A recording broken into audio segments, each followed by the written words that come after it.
Sa mga nagpaplano po ng Father's Day celebration at para na rin sa long weekend, magbaon ho kayo ng payong dahil maulan ang inaasahang panahon. Base po sa rainfall forecast ng Metro Weather, mataas ang tsansa ng ulan sa halos buong bansa. Kasama po ang Metro Manila dyan, lalo na sa may bandang hapon at gabi.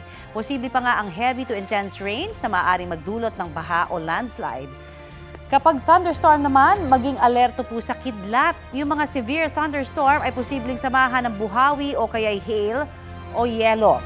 Walang namomonitor na sama ng panahon sa loob o labas ng Philippine Area of Responsibility ang Pag-asa. Hanging habagat ang nakakaapekto ngayon sa western section ng Mindanao. Sa nakalipas na 24 oras, tumaas ang water level sa Angat, Ambuklao, Binga, Pantabangan at Magat Reservoirs. Bumaba naman ang tubig sa Ipo, Lamesa, San Roque at Caliraya Reservoirs.